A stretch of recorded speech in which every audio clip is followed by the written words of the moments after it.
Merci, vous pouvez vous asseoir. Je regrette d'être en retard, mais juste comme j'arrivais, un cas urgent s'est présenté. Ils étaient là dehors dans la cour, je me suis occupé d'une chère personne qui venait de sortir de l'hôpital dans un état mental désespéré, une petite maman qui avait reçu un choc en perdant son bébé. Et on venait de l'amener de l'hôpital. Elle était si désespérée que j'ai dû m'en occuper tout de suite. Je suis sûr que Dieu a entendu la prière maintenant même et qu'elle ira bien.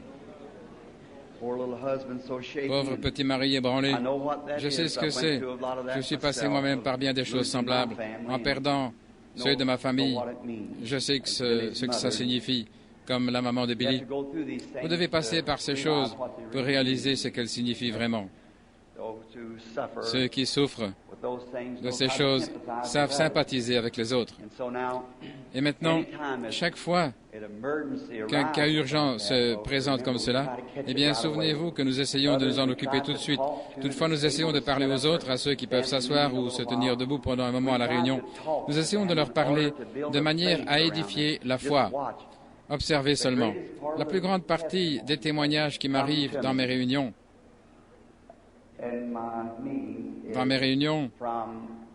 viennent de gens qui sont guéris là même dans la réunion. Il n'y en a pas beaucoup qui arrivent jusqu'à moi ici sur l'estrade pour que je prie pour eux. J'aime prier pour les gens, c'est mon ministère. Mais il n'y en a pas beaucoup pour qui j'arrive à le faire personnellement. Mais c'est le Saint-Esprit. La foi de ces gens augmente là même et fait qu'ils soient guéris. Après les réunions, mon secrétariat peut vous le dire, des centaines de lettres affluent de tous les endroits où nous sommes allés. Venant des aveugles qui étaient assis dans l'assistance, ils retournaient à la maison et simplement en pensant cela, une semaine plus tard, ils recevaient la vue. Ou pendant qu'ils marchaient dans la rue, quelque chose se produit. Ou un estropié assis dans un fauteuil roulant et tout à coup, il se lève et se met à courir. Si vous demandez cette bénédiction, quelquefois, Dieu ne peut pas répondre immédiatement. Combien savent cela? Souvenez-vous, Daniel avait prié, et je crois, 21 jours, quelque chose comme ça, ont passé avant que l'ange puisse arriver jusqu'à lui. Et finalement, il est arrivé. Attendez seulement. Et nous pourrions raconter tant de témoignages sur les centaines et les centaines de choses qui sont arrivées de cette manière-là. Maintenant, nous essayons de placer les réunions de réveil dans le meilleur cadre possible. Nous ne mettons pas l'accent principal sur la guérison divine, comme on dit, parce que la guérison divine n'est pas le plus important. Et vous ne pouvez pas mettre le plus important sur ce qui est moindre. La grande chose que nous recherchons dans tout réveil, c'est premièrement d'amener les âmes perdues à Christ et de réveiller l'Église, la ramenant en état spirituel, là où elle devrait être, en communion intime avec Dieu. Troisièmement, de susciter la communion entre les églises. Et quatrièmement, de prier pour les malades. C'est notre but, c'est ce que nous essayons de faire. Ce sont les pécheurs premiers, la communion entre les églises et une marche intime entre l'Église et Dieu, et ensuite la prière pour les malades. Ce soir, puisque nous sommes lundi soir, je vous dis que je n'attendais pas un tiers des gens qui sont ici, c'est vrai. Je ne pensais pas qu'il n'y en aurait plus de 200 ou 300. Habituellement, le lundi soir dans l'Est, eh bien, il y a assez peu de monde à la réunion, mais je crois qu'il y en a plus ici ce soir qu'il y en avait hier après-midi. Et j'ai dit hier après-midi que ce soir, je voulais avoir une soirée de plus que j'aimerais appeler une soirée de consécration. J'aimerais simplement aller à l'intérieur et vous faire connaître un peu ce que le Saint-Esprit fait dans ma propre vie. Et j'espère en faisant cela que ça vous fera prospérer et vous amènera vous-même plus près de Dieu. Et je vais vous parler d'un don divin qui est maintenant prêt de venir dans l'Église. Et je suis sûr que tous parmi nous sommes intéressés par tout ce que Dieu est prêt de faire et les promesses de Dieu qui s'accomplissent. Cela n'a donc encore été raconté qu'une seule fois et c'était dans mon propre tabernacle en Indiana. Ce soir donc, j'allais essayer de vous dire ce qui est arrivé pendant ces quelques jours qui viennent de passer. C'est nouveau, c'est frais. Et j'ai pensé que cela vous aidera ce soir au début de cette semaine de réunion. Cela vous aidera à prier pour moi et à prier pour l'Église, afin que nous puissions tous entrer dans cette chose glorieuse que Dieu a déjà confirmée. Nous pourrions y entrer au cours de cette réunion. Je désire tellement le voir arriver. Je suis comme un enfant qui attend que Noël arrive, étant dans l'expectative ce qui va arriver. Ce sera dur pour moi, bien sûr, mais ce sera une bonne chose pour l'Église. C'est ce qui m'intéresse, le peuple de Dieu. Quelque chose qui les aide à croire en Dieu, à saisir une nouvelle espérance. Ce sera une chose merveilleuse pour les malades aussi. Et avant de lire les Écritures auxquelles je désire me référer, j'aimerais que nous prions. Et puis je désire aussi vous annoncer que demain soir, nous voulons avoir un rassemblement spécial d'évangélisation et nous voulons que chacun de vous amène avec lui un pécheur, si vous pouvez, un pécheur que vous connaissez. Invitez-le à venir avec vous, parce que nous allons fournir un effort spécial pour les pécheurs demain soir, pour qu'ils viennent recevoir le Seigneur Jésus. Et chaque soir, bien sûr, le Saint-Esprit est ici. Où que vous alliez, il est toujours là. Vous ne serez jamais loin de lui. David disait que peu importe où il faisait son lit, Dieu était là. Parce que les anges de Dieu campent autour de ceux qui le craignent. Pensez-y seulement. Ils dressent leur camp, ils s'assoient juste à côté de vous et ils veillent sur vous. Dans notre région, là-bas dans le sud, nous avons beaucoup de Noirs qui sont très spirituels. Et ils viennent quelquefois à mes réunions et ils ont l'habitude de chanter un petit cantique. Je me souviens qu'il y avait habituellement une vieille sœur de couleur et ils pouvaient chanter cela et faire descendre l'Esprit de Dieu au milieu des gens. Tout le jour, toute la nuit, les anges veillent sur moi. Oh, comme elle pouvait chanter ça. Donc je devais toujours me tenir les mains pour m'empêcher de démolir la réunion en sautillant simplement, en criant et en courant partout. Eh bien, vous ne pensez pas que je pouvais faire ça, n'est-ce pas? Eh bien, je le fais. Je ne le fais pas, mais c'est lui qui le fait en moi. Et je crois que quiconque aurait ressenti ce que je ressentais, il aurait fait la même chose. C'est juste une expérience. Oui, certainement. Maintenant, souvenez-vous de ces annonces. Et maintenant, inclinons la tête juste avant d'aborder sa précieuse parole. Cher Seigneur, nous te sommes reconnaissants pour le privilège que nous avons de te connaître comme notre Sauveur personnel. Nous savons que nous sommes passés de la mort à la vie, que l'Esprit de Christ habite en nous et autour de nous et parmi nous, et que nous sommes son peuple qui est appelé de son nom, et que les anges veillent sur nous jour et nuit. Ils ne nous quittent jamais, ils ont établi leur camp autour de nous.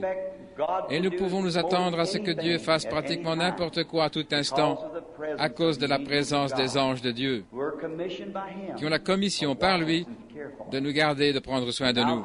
Maintenant, Père, nous te demandons que les anges de Dieu prennent leur place ce soir à côté de chaque croyant et partout dans la salle, et que quelque chose puisse être dit ou fait qui fasse que cette réunion soit dans notre mémoire et dans notre cœur un moment dont nous nous souviendrons tous les jours de notre vie à cause de l'effusion de la gloire de Dieu ce soir.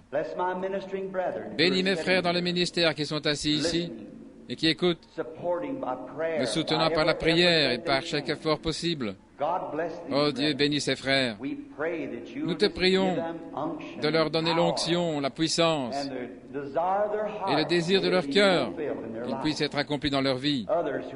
Les autres qui sont dans l'auditoire, qu'il en soit de même pour eux, Père. Pardonne-nous nos manquements, car nous en avons beaucoup. Et nous te prions de bien vouloir prendre ta parole maintenant et de la bénir dans nos cœurs. Je te demande, Seigneur, que les gens ne pensent pas, parce que je me réfère à une expérience que tu m'as donnée, et je dis la vérité, Seigneur, qu'on ne pense pas que c'est pour me mettre en avant, mais que c'est ce que tu es sur le point de faire pour ton peuple. Que tous se réjouissent, que tous croient, et que cela soit au bénéfice de tous. Au nom de Jésus-Christ, nous te le demandons. Amen.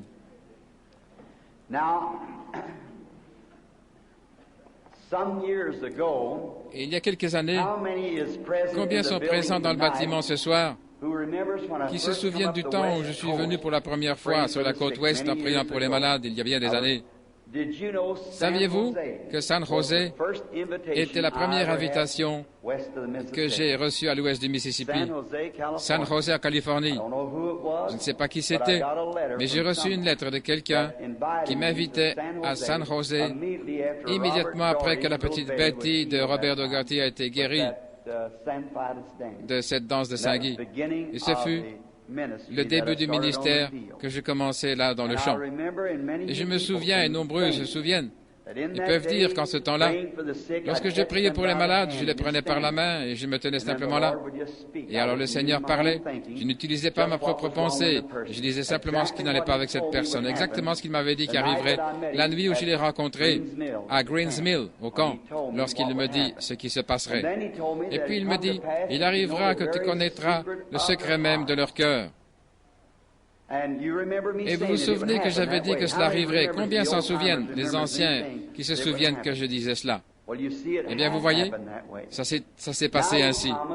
Maintenant, il a promis que cela agirait à nouveau. Maintenant, la dernière fois ici, au printemps dernier, je vous ai parlé à tous de quelque chose qui se préparait à arriver. Je crois, autant que je me souvienne, d'après la bande, je pouvais presque tendre la main et le toucher, c'était si proche. Combien était à la réunion l'année passée?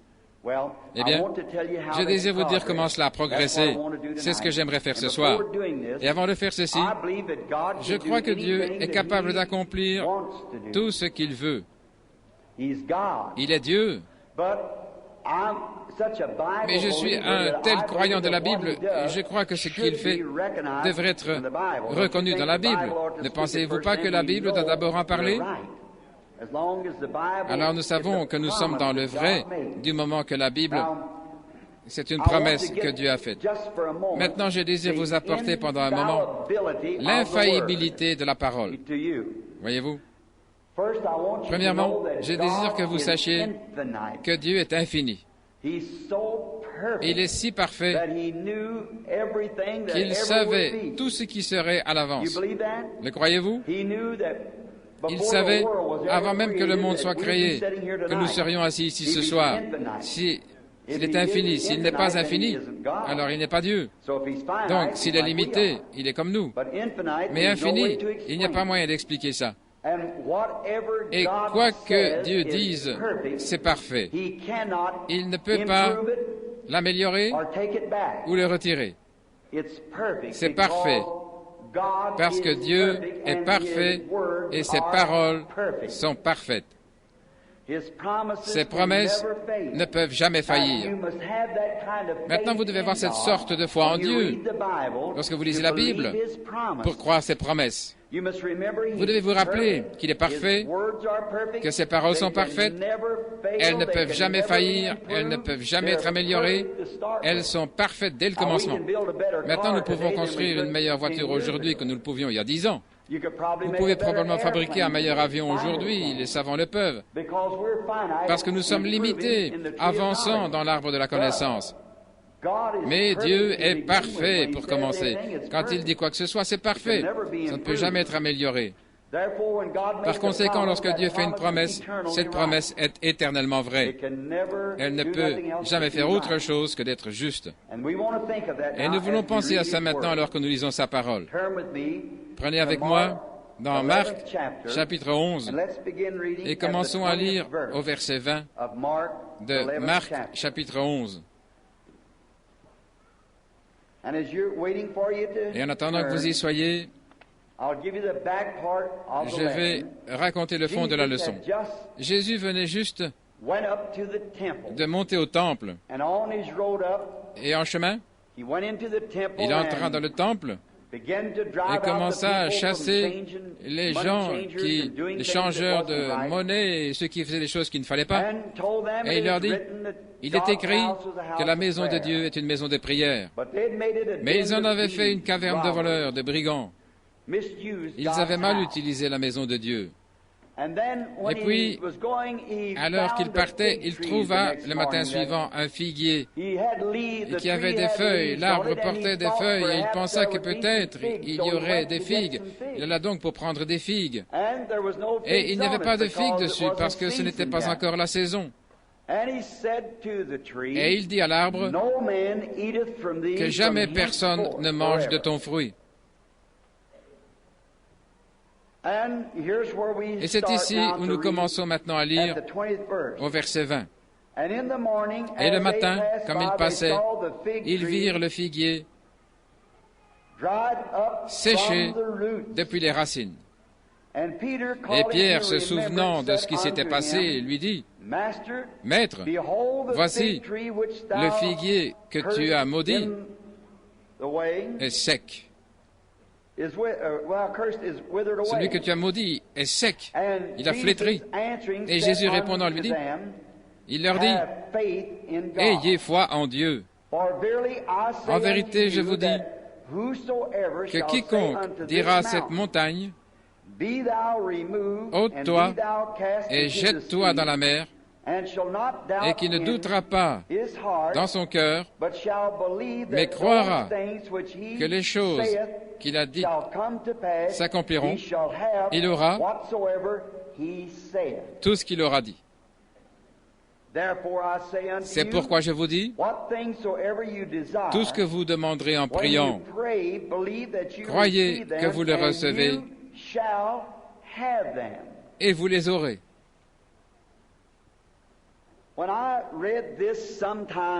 Quand j'ai lu ça il y a quelque temps,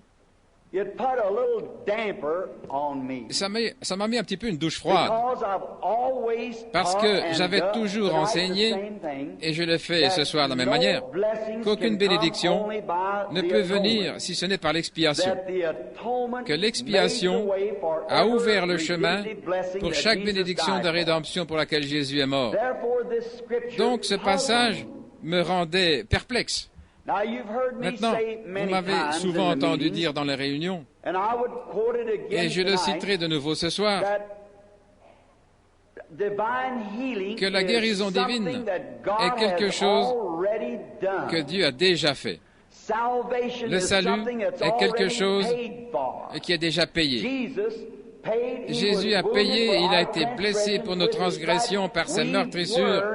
Nous avons été guéris. Lorsqu'il est mort au calvaire, il a réglé la question du péché et toute question qu'il y avait concernant la rédemption de l'homme, même la résurrection et tout. Et il a prouvé cela par sa résurrection. Maintenant, si quelqu'un dit « J'ai été sauvé hier soir, j'ai été sauvé il y a 10 ans », non. En réalité, vous avez été sauvé il y a 1900 ans. Vous l'avez seulement accepté hier soir, ou il y a 10 ans. Voyez-vous, c'est déjà payé. C'est quelque chose que vous acceptez, ce qu'il a fait pour vous. C'est votre foi en Dieu qui apporte la bénédiction de la parole que vous revendiquez. Je crois que c'est l'évangile le plus raisonnable et le plus saint qui puisse être prêché. Parce que c'est ce que Jésus a fait pour nous, ce que nous ne pouvions pas faire. Christ l'a fait pour nous, et notre foi en son œuvre accomplie nous apporte la bénédiction, quoi que nous demandions. Et c'est ce que je dis dans la ligne ici. Quand le Saint-Esprit commence à agir pour opérer le discernement, et cela pour faire descendre la présence de Dieu parmi les gens, tout comme chanter un cantique, crier, un message qui est donné dans d'autres langues ou quelque chose comme ça, cela fait descendre l'Esprit de Dieu au milieu des gens. Vous avez si souvent entendu votre pasteur prêcher sur la parole, jusqu'à ce que l'Esprit descende parmi les gens et que ceux-ci crient. Ils ne peuvent pas se retenir, parce que l'Esprit de Dieu, l'homme ne vivra pas de pain seulement, mais de toute parole qui sort de la bouche de Dieu. Cet Esprit de Dieu apporte la parole de Dieu à l'Assemblée et les nourrit, et ils croient spirituellement par cette parole. Maintenant, ça, c'est l'Évangile. Et puis, une fois j'ai lu dans la Bible au sujet de l'enfer, Et j'ai commencé à lire que le mot enfer vient du mot Hadès, qui signifie la tombe. Et pendant 3 ans ou 4 ans, je ne voulais pas prêcher sur l'enfer, parce qu'à un endroit, il semblait que c'était un feu brûlant, à un autre endroit, la tombe, jusqu'à ce que je trouve la vérité à ce sujet. Et alors, lorsque j'ai su exactement ce que c'était, et par l'aide de l'ange du Seigneur qui me l'a révélé, parce que je n'ai pas d'instruction, je me cramponnais seulement à une écriture, et je priais et je sondais les Écritures, jusqu'à ce qu'il vienne me le révéler. Quand il se tient devant moi dans cette lumière que vous voyez sur la photo et le révèle, chaque fois, cela concorde parfaitement avec les Écritures. C'est la raison pour laquelle je sais que c'est l'ange du Seigneur, parce qu'il rend témoignage de sa parole. Et si cet ange me disait une seule chose qui ne soit pas scripturaire, je ne le croirais pas. Ce doit tout d'abord être avec la parole de Dieu. La parole de Dieu est éternelle. Parce qu'un ange pourrait venir prêcher autre chose, qui ne soit pas juste, comme disait Paul. Mais si c'est la parole de Dieu, l'ange de Dieu confirmera cette parole chaque fois comme étant la vérité, si c'est vraiment un ange venant du Seigneur. Si c'est quelque chose qui ne cadre pas, alors n'écoutez pas ça. Mais si un ange vient et parle, et dit exactement ce que la parole dit, alors cet ange-là est de Dieu. Alors, sur cette écriture, je ne pouvais pas me justifier pour prêcher là-dessus. Avez-vous remarqué comment Jésus a dit, « En vérité, je vous le dis, si vous dites à cette montagne, ôte-toi de là et sois jeté dans la mer, et que vous ne doutiez pas, mais que vous croyez dans votre cœur que ce que vous avez dit arrivera, vous pourrez avoir ce que vous avez dit. » Maintenant, je ne pouvais pas prouver cela parce que je ne pouvais pas le comprendre. Comment donc pouvait-il se faire que je dise quelque chose, étant un homme? Et alors, qu'en serait-il si je disais quelque chose qui n'était pas conforme à sa parole, et que je demandais quelque chose qui n'était pas conforme à sa parole, et que ça doive s'accomplir? Parce que Jésus a dit, si vous dites, pas si je dis, mais si vous dites, il a placé ça sur ses apôtres, sur les croyants. Quiconque dira à cette montagne, déplace-toi, et s'il ne doute pas dans son cœur, mais croit que ce qu'il a dit s'accomplira, ils pourront avoir ce que vous avez dit, parce qu'il a dit, mais ce que vous avez dit. Maintenant, pour moi, ça le retirait de l'expiation et le remettait entre les mains de quelqu'un. Je ne pouvais pas comprendre ça. C'était il y a environ 3 ou 4 ans. Je relisais simplement ça et je remarquais que l'arbre avait séché et je pensais que c'était simplement un miracle de Dieu. Et pourtant, quelque chose commença à travailler mon esprit. As-tu examiné ce passage? Que tu peux avoir ce que tu as dit. Si tu le dis, puis crois que tu l'as, tu pourras avoir ce que tu as dit. Et ça me rendait perplexe. J'évitais cette partie des Écritures, car je me rends compte de ceci, que je suis responsable envers Dieu de ce que je dis devant les rachetés de son sang. Je me rends compte que Dieu me fera répondre de cela au jour du jugement. C'est pourquoi je veux être sûr, humainement possible, avant de dire quoi que ce soit juste. À travers toutes les Écritures, que ce soit juste, pas simplement à un endroit, mais que ce soit juste à chaque endroit. Ça doit être exactement pareil. Ça doit concorder de la Genèse à l'Apocalypse. Si ce n'est pas le cas, alors il se pourrait que je dise quelque chose de faux. Ainsi, j'ai pris les lexiques, les commentaires, les différentes versions et même la version douée, tout ce que je pouvais trouver, et chaque texte scripturaire, le grec, l'hébreu, tous disent la même chose. Jésus l'a dit. Il n'y a pas de controverse, même dans la version douée, qui est la Bible catholique, la version douée. Et aucune d'entre elles ne conteste cela, mais Jésus l'a dit lui-même. Quoi que vous dites, vous pourrez l'avoir, ce que vous avez dit. Si vous ne doutez pas dans votre cœur, il a dit donc que vous êtes debout en train de prier, quand vous priez, croyez que vous recevez ce que vous demandez, et cela vous sera donné, si vous pouvez le croire. Eh bien, je vois que c'est de nouveau fondé sur la foi. Je ne veux donc pas que vous perdiez un mot maintenant de ce témoignage. Je désire que vous compariez l'Écriture avec le témoignage. Examinez toujours le témoignage de qui que ce soit ou leur prédication par la parole. Ça doit venir de la parole de Dieu. Alors un jour, dans une de mes réunions, il n'y a pas longtemps, il y avait un frère témoin de Jéhovah qui était un peu sceptique concernant les réunions. Et il avait entendu parler, alors il est venu à Louisville, il avait un garçon dont les jambes étaient tout à fait arquées par la polio. Mais un soir, il vit un petit garçon qui avait été amené sur un fauteuil roulant et qui portait des supports orthopédiques. Et il avait une jambe plus courte que l'autre. Le petit enfant se mit à courir partout, sauta sur l'estrade et prêcha un sermon. Ça l'a convaincu. Il était un entrepreneur. Son nom était Wood, Banks Wood. Ce sont mes voisins maintenant. Il était de Crestwood dans le Kentucky. Là, dans l'Ohio, j'avais une grande tente. Il amena son garçon et il était assis au fond de la tente. Ce soir-là, le Saint-Esprit alla au fond pendant la réunion et dit, l'homme assis là-bas derrière, il s'appelle Banks Wood. Il est de Crestwood, de Kentucky, c'est un entrepreneur. Il est témoin des Jéhovah de foi, mais il a un garçon avec lui, dont le nom est David. Il a la polio, une jambe plus courte que l'autre.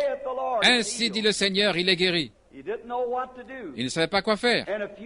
Après quelques instants, la mère du garçon a dit, « David, lève-toi. » Et quand le garçon s'est levé, il était tout aussi normal et parfait qu'il pouvait l'être.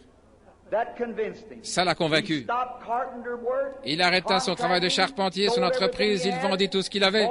Il achetait la petite maison à côté de chez moi et il vit là depuis. Et M. Bankswood, combien le connaissent? Eh bien, beaucoup d'entre vous ici, ils vendent des livres, ils vendent souvent des livres dans les réunions. Toute sa famille était témoin de Jéhovah. Des gens très bien. Vraiment des gens extrêmement gentils, honnêtes. Leur nom est au-dessus de tout reproche dans le Kentucky. Des gens bien. L'un de ses frères, qui s'appelle de Lyle, est venu lui rendre visite parce qu'on l'avait excommunié sur la base de sa foi en Dieu dans la guérison divine, parce qu'on disait que c'était du diable. Mais le garçon était guéri. Le garçon est maintenant un jeune homme qui est marié. Et il a dû chercher pour voir quelle jambe était estropiée. Et il travaille pour le supermarché. Il est une sorte d'acheteur ou quelque chose comme ça pour le supermarché. Ce monsieur Lyle vint dans la maison de monsieur Wood et il dit, « Banks, tu sais qu'en tant que frère, nous t'aimons tous. Mais comment as-tu pu dévier à ce point? Comment en es-tu venu à écouter un prédicateur fanatique et abandonner la foi que ton père t'a enseignée? » Il répondit, « Je n'ai pas abandonné la foi que mon père m'a enseignée. Je crois simplement plus. » Il dit, « Je crois cela plus ce que je sais maintenant. » Eh bien, répondit-il, « Quelle est l'espèce de charlatan avec lequel tu t'es associé? » Il dit, « Il est là, il est dans le champ, là, en train de couper du foin. » Il dit, « Tu veux lui parler? » Il dit, « Oui, j'aimerais lui parler une minute. J'aimerais juste voir ce qu'il a dans le ventre. » Il m'appela donc là dehors. Monsieur Wood m'appela. Et j'étais sale, vous savez comment c'est, j'avais chaud, je suais, et la salopette, portant même les marques blanches de transpiration du jour précédent. Il entra, il dit, « C'est donc vous le prédicateur qui a dévoyé Banks? » Et j'ai répondu, « Non, monsieur, c'est pas moi. Je suis son frère en Christ qui prêche l'Évangile. » Et il me regarda de haut en bas pendant quelques instants, et nous sommes assis pour parler. Ce n'était pas une personne déraisonnable, il était sympathique, mais il a dit, « Monsieur Branham, nous avons été élevés dans la stricte foi des témoins de Jéhovah. Notre père enseigne chez les témoins de Jéhovah. » Je répondis, « C'est bien, je suis assurément heureux d'entendre cela. Et vous avez un beau nom, et j'apprécie vraiment un papa et une maman qui vous ont élevé pour être des gens honnêtes et intègres comme vous l'êtes. Et pendant que j'étais là, le Saint-Esprit, dans sa bonté et sa miséricorde, une vision est venue. Et j'ai dit, Monsieur Wood, je vois que vous êtes un homme marié. Vous avez une femme, elle a les cheveux blonds, et vous avez deux petits garçons qui ont environ 6 et 8 ans. Et il se tourna vers Banks d'un air tout drôle et me regarde à nouveau. Vous pensez que Banks m'a raconté cela? Il ne l'a pas fait. J'ai dit, peut-être savez-vous ceci. Vous avez laissé votre femme car vous lui êtes infidèle. La nuit passée, vous étiez avec une femme qui a les cheveux auburn. Elle est beaucoup plus jeune que vous. Vous étiez dans un endroit, vous étiez ensemble dans une chambre et voilà un homme qui frappe à la porte. Vous vous êtes sauvé par la fenêtre et c'est une bonne chose. Sinon, vous auriez une balle dans la tête parce qu'il avait un pistolet en main. Il tomba sur le plancher. Il savait que Banks ne m'avait pas raconté ça. Il dit, Monsieur Branham, je veux en savoir plus à ce sujet. Là même, dans la pièce, le Seigneur Jésus le sauva. Il s'en alla raconter ça à son papa. Son papa lui dit, maintenant c'est toi qui es tout embrouillé. Et voilà donc sa sœur qui arrive. Et la première réunion à laquelle elle a assisté, elle s'est convertie et je l'ai baptisée dans la foi chrétienne. Et ça a fait exploser le papa et le voici qui vient. Et donc, Banks était parti quand ma femme et moi venions d'arriver à la maison. Et une voiture était arrêtée dans la rue et un homme d'un certain âge se tenait dans la cour. Nous lui avons parlé. Il a dit, je suis Monsieur Wood. Je dis, je m'appelle Branham. Je suis content de vous rencontrer. Il dit, je suis content de vous rencontrer, Monsieur Branham. Il dit, savez-vous, et Banks, il est probablement parti à l'épicerie.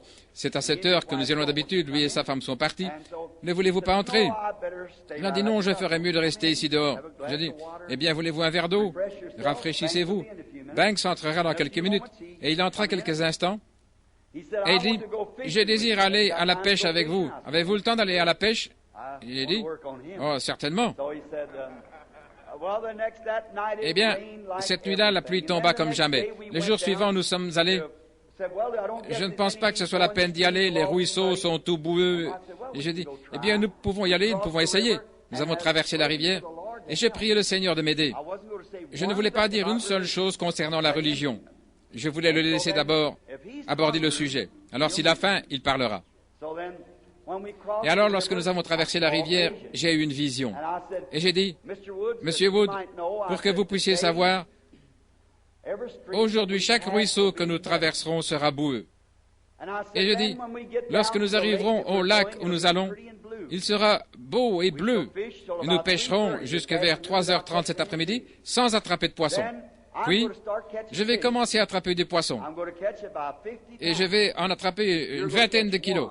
Et vous allez en attraper un. Votre garçon Lyle en attrapera un. Nous arrêterons de pêcher à minuit. Le matin suivant, nous retournerons encore pêcher. J'attraperai un poisson de grande taille. Les poissons que j'attraperai seront des poissons chats bleus. Et le suivant sera un poisson de grande taille. Et nous prêchons le reste de la journée. C'est ainsi dit le Seigneur. Il jeta un coup d'œil à Banks et fit gentiment un petit sourire moqueur. Et puis il regarda. Et c'est exactement comme ça que c'est arrivé. Et quand il partit ce soir-là, après le second soir, nous avons pêché toute la journée. Cet homme grimpa sur toutes les rives qu'il pouvait pour essayer de faire mordre un poisson. Et il ne put même pas avoir une autre touche. J'avais attrapé 25 livres de poissons. Deux d'entre eux faisaient respectivement 5 et 8 livres, avec un petit hameçon numéro 4 et sans épuisette. Si quelqu'un sait quelque chose au sujet de la pêche, il sait, il fallait que ce soit Dieu. Alors il a dit à son fils, eh bien papa, que penses-tu de ça? Il a dit, eh bien je pense que si quelqu'un peut voir le poisson avant de l'attraper, je pense qu'il n'y a pas de mal à ça. Je dis, mais je ne peux pas toujours faire ça, monsieur Wood, c'était pour vous. J'ai dit maintenant, sans vouloir vous offenser, la Bible déclare, si quelqu'un parmi vous est prophète ou spirituel, si celui-ci prophétise et que ce qu'il dit arrive, alors écoutez-le. Je dis, sans vouloir offenser M. Rutherford, mais il a dit que Christ reviendrait en 14. Ensuite, il a dit que c'était une venue spirituelle. Et pourtant, il est venu de cette manière le jour de la Pentecôte. Et maintenant, les 4 autres choses qui ne se sont pas accomplies, qu'en dites-vous? Il y a environ 3 dimanches, je l'ai baptisé, lui et sa femme, dans la foi chrétienne. Son fils et moi sommes retournés, les 2 fils, pour revenir à mon sujet maintenant. Et nous avions de nouveau pêché quelques semaines environ après cela. Nous étions descendus pêcher à Dale Hollow Et ce soir-là, nous avons pris un bon groupe de poissons et nous avons manqué d'appât. Et nous étions là en jetant notre ligne pour attraper des petits poissons aux oublies bleus qui nous servira d'appât. Et M. Bankswood dit à M. Lilewood, les deux étant des frères, nous devrions retourner chez cette dame âgée. Elle a environ 90 ans. Quand nous étions des petits garçons témoins de Jéhovah, nous avions l'habitude de descendre là et elle nous donnait du pain et du beurre. Tu te souviens de ce pain qu'elle faisait? Nous devrions aller lui dire que nous sommes sauvés. C'était la chose juste. Maintenant, s'il vous plaît, essayez de saisir ceci. C'est parfois simplement la manière dont vous dites les choses qui change toute la situation. Ils avaient dit exactement la chose juste, car à ce moment précis, le Saint-Esprit tomba sur moi de quelque part dans le ciel, et j'ai dit, « Ainsi dit le Seigneur. » Et les amis, il y a des gens de la ville d'où je viens qui m'ont connu depuis mon enfance, où que ce soit. Je demande à quelqu'un, dit, s'il a une fois entendu cette prophétie, ou une prophétie, quelle qu'elle soit, qui ne se soit pas accomplie exactement de la manière dont elle avait été apportée. C'est enregistré partout. Combien savent que c'est la vérité? Levez la main si vous le savez, bien sûr. C'est exactement. Parce que c'est Dieu. Si c'était moi, cela faillirait chaque fois. Mais si c'est lui, ça ne peut jamais faillir. Ça ne peut pas faillir. Eh bien, ils ont dit, que pensez-vous de ça? J'ai dit, ce sera la résurrection d'une petite vie qui va avoir lieu, ou une sorte de petit animal. J'ai dit, je n'ai pas vu exactement quel animal c'était, mais c'est quelque chose qui est revenu à quoi la vie. Et nous avions parlé de cette écriture. Et ensuite, j'ai pensé, eh bien, ça doit être un petit chat que mon petit garçon a tué, je pense. Nous avons un peu peur des chats à la maison. Et ma petite fille est arrivée un après-midi, la petite Rebecca et une autre petite fille qui habite à côté. Elles avaient une brave maman chat et elles voulaient la garder. Et je leur ai dit très bien et elles l'ont mise dans une boîte et le lendemain matin, nous avions 8 ou 10 petits chatons. Et donc mon petit Joseph, il avait environ 2 ans, il a voulu en voir un, les petites bêtes n'avaient pas encore les yeux ouverts, il a seulement pris, il a regardé, il a serré, il a laissé tomber. Et la pauvre petite bête a eu quelques convulsions là, et puis au moment où nous sommes, j'ai dit peut-être quand je rentrerai à la maison, le Seigneur va ressusciter ce petit chat, comme il l'a fait avec la maman opossum, vous avez entendu cette histoire-là, qui a fait le tour du monde. Ainsi donc, peut-être que ce petit chaton sera ramené à la vie. J'ai pensé à ça dans mon cœur, mais je n'ai rien dit. Cette nuit-là, nous avons pêché et le lendemain suivant, nous n'avions pas attrapé de poissons cette nuit-là avec nos lignes parce que nous étions servis des petits poissons aux oublies bleus comme appât. Vers le matin, toutes nos lignes à truites étaient utilisées. Nous sommes entrés dans une petite crique que nous avons pêché au lancer pour attraper de grandes brèmes qui sont une espèce un peu plus grande de poissons. Nous étions donc à la pêche de ces brèmes au lancer et M. Lilewood avait un moulinet et une canne à pêche.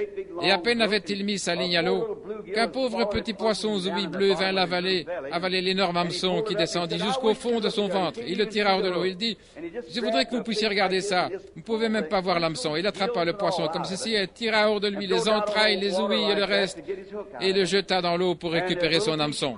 Et ce petit poisson eut 4 ou 5 soubresauts, déploya ses petites nageoires et mourut là à la surface de l'eau. Et il a dit, mon petit gars, tu as tiré ta dernière cartouche. Et nous avons continué. Et j'ai dit, Lyle, tu ne devrais pas retirer l'hameçon comme ça. J'essayais de le lui dire de mettre un hameçon plus petit. Mais c'était qu'un garçon de ferme, vous savez, qui n'avait jamais beaucoup pêché. Donc le petit poisson restait là pendant environ une demi-heure. Et le vent se leva et le fit dériver jusqu'à des nénuphars le long de la rive. Et nous étions en train de pêcher. Et j'attrapais, nous avions des beaux poissons. Et tout à coup, quelque chose arriva. Maintenant, je dis ces paroles avec cette Bible ouverte. Quelque chose est arrivé. Et il descendit comme une onction que je n'avais jamais ressentie auparavant. Quelque chose m'a dit, lève-toi. Et je me suis levé. Lyle et Banks laissèrent tomber leur canne et regardaient. Il dit, qu'est-ce qui se passe? Banks dit, fais attention, quelque chose va arriver. Et quelque chose me dit, parle à ce petit poisson et il vivra de nouveau. Les ouïes étaient blanches. Elle lui pendait hors de la bouche. J'ai dit, petit poisson, Jésus-Christ te redonne la vie. Et le Dieu du ciel est mon juge suprême. Ce poisson s'est retourné et s'est enfoncé dans cette eau en nageant si fort que possible. Et M. Littlewood tomba tout simplement à la renverse dans la barque. Et il dit, c'était pour moi parce que j'ai dit à la petite bête, tu as tiré ta dernière cartouche. Et j'ai dit, non, ce n'était pas ça. J'ai dit, maintenant, ce qui me semble étrange, c'est que Dieu, le grand Dieu Jéhovah, utilise sa puissance pour ramener à la vie un pauvre petit poisson, alors que nous avions attrapé 200 ou 300 la nuit avant. Il utilise sa puissance pour ramener ce poisson à la vie. Et j'ai au moins 300 enfants atteints de paralysie là qui attendent que je prie pour eux. Environ 300 enfants atteints de paralysie spasmodique. Je dis, c'est une chose que je ne peux pas comprendre. Comment Dieu ferait une chose pareille avec ce petit poisson? Et des êtres humains sont couchés là en train de mourir du cancer, de la leucémie et toutes sortes de maladies partout dans le monde et de partout. Et puis, c'est ce petit poisson qu'il ramène à la vie. Juste à ce moment-là, quelque chose me dit, Marc 11, 23, la même écriture. Alors que les lépreux couvraient le pays, que la maladie était partout, et Dieu a utilisé sa puissance pour maudire un arbre. Dieu s'intéresse à l'arbre, au poisson, tout appartient à Dieu. Et il manifeste sa puissance pour montrer qu'il est Dieu pour l'arbre, qu'il est Dieu pour le poisson. Et le petit poisson est revenu à la vie. Je ne pouvais tout simplement pas saisir cela, malgré l'écriture qui me revenait sans cesse. Comment cela se pouvait-il? Fred Sothman, l'un de mes amis, un ami intime qui est du Canada, il est quelque part ici dans la Réunion. Il était avec moi dans une campagne en Nouvelle-Angleterre l'année passée.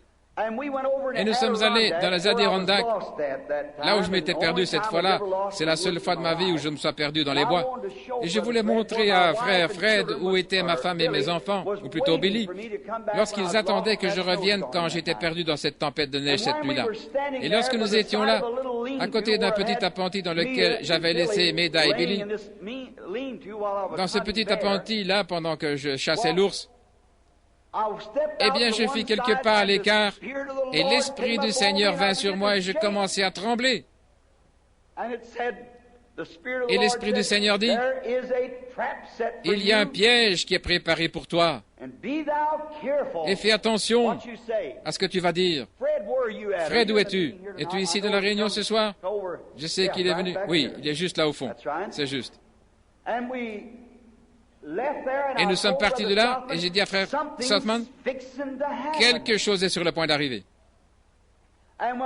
Et lorsque nous sommes arrivés à la réunion ce soir-là, j'ai dit à l'auditoire, souvenez-vous, ainsi dit le Seigneur, il y a un piège qui est préparé pour moi. Et que chacun de vous prie pour que je sache faire la chose juste quand ça arrivera. Et le soir suivant, voilà, c'est arrivé. Le diable avait envoyé 2 personnes, un jeune homme et une jeune fille, pour démolir la réunion.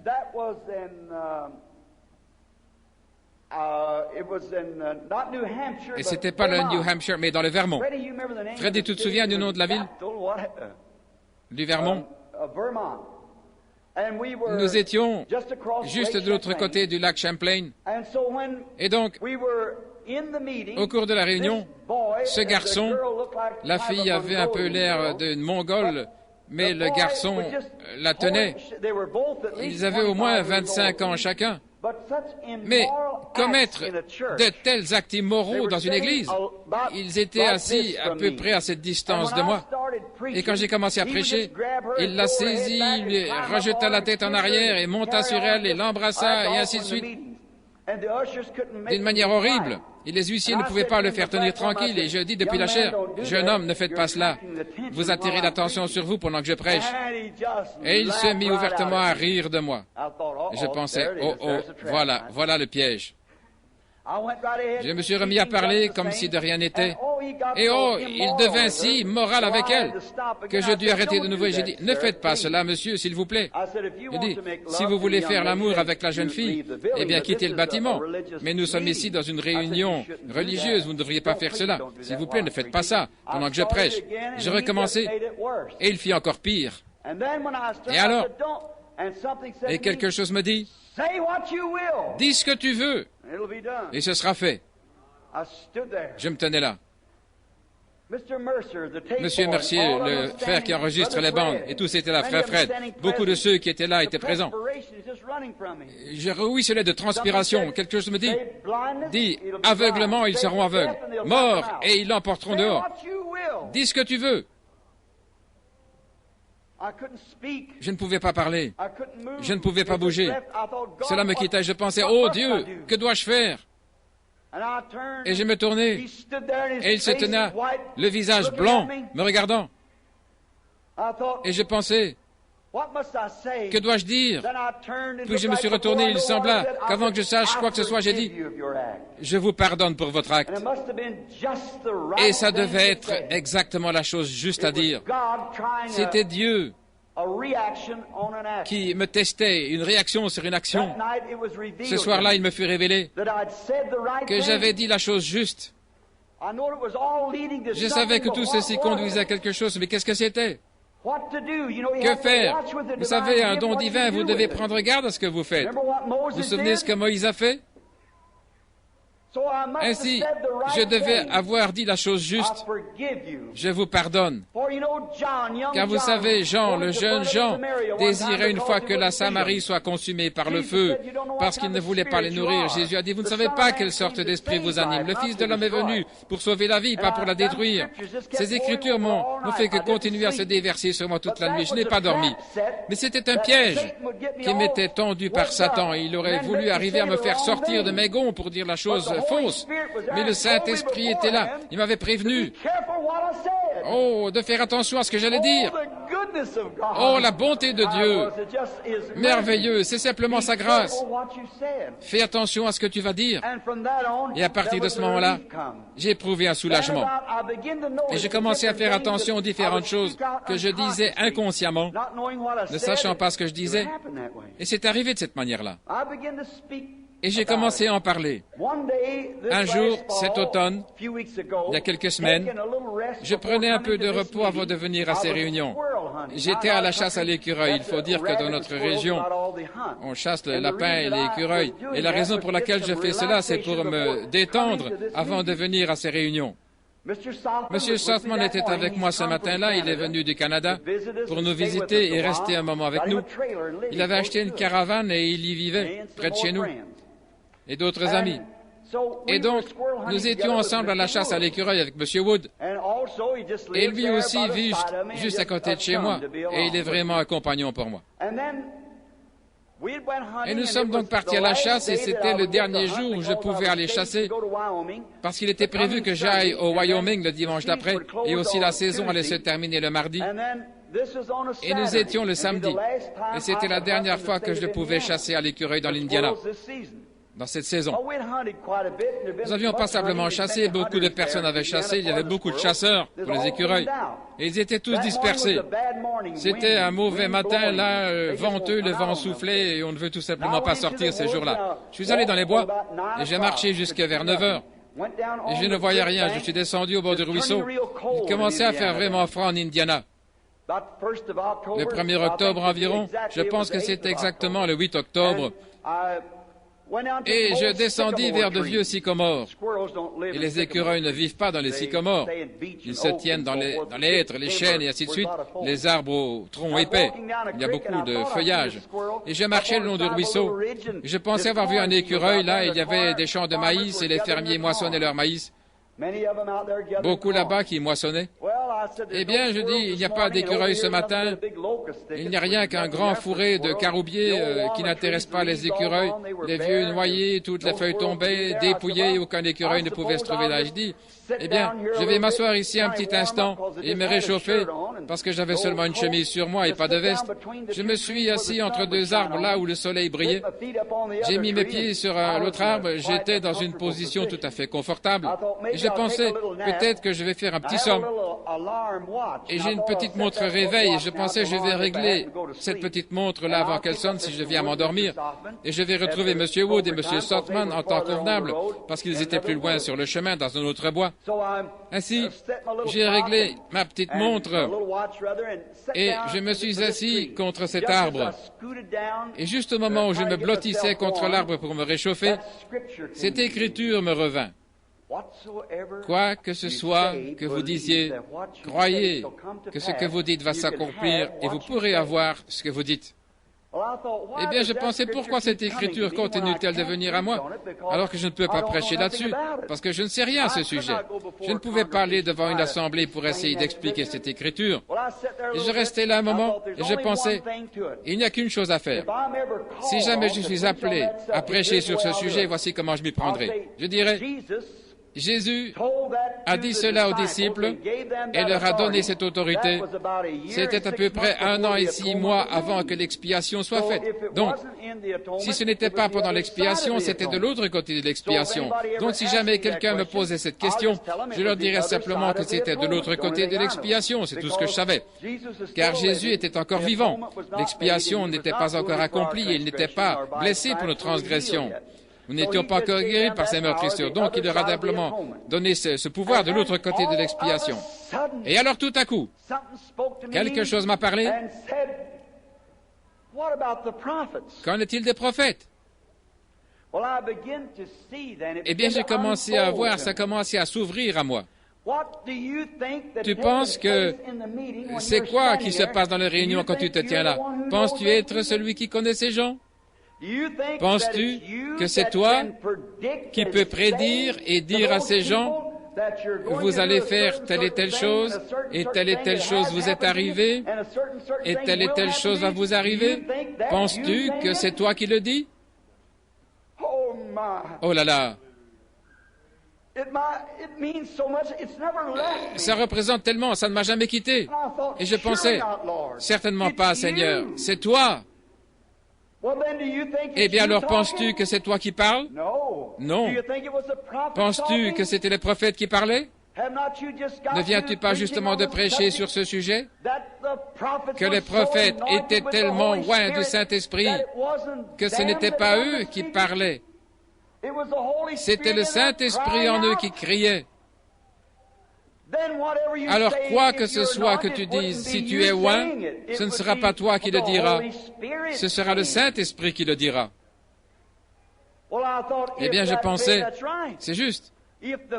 Si la personne, à travers l'expiation, sanctifiée par le sang de Jésus-Christ, peut vivre dans une telle sphère d'intimité avec Dieu, tellement enveloppée en Dieu, par le sang de Jésus, ce ne serait plus elle qui parle, ce serait le Saint-Esprit qui dirait ces choses.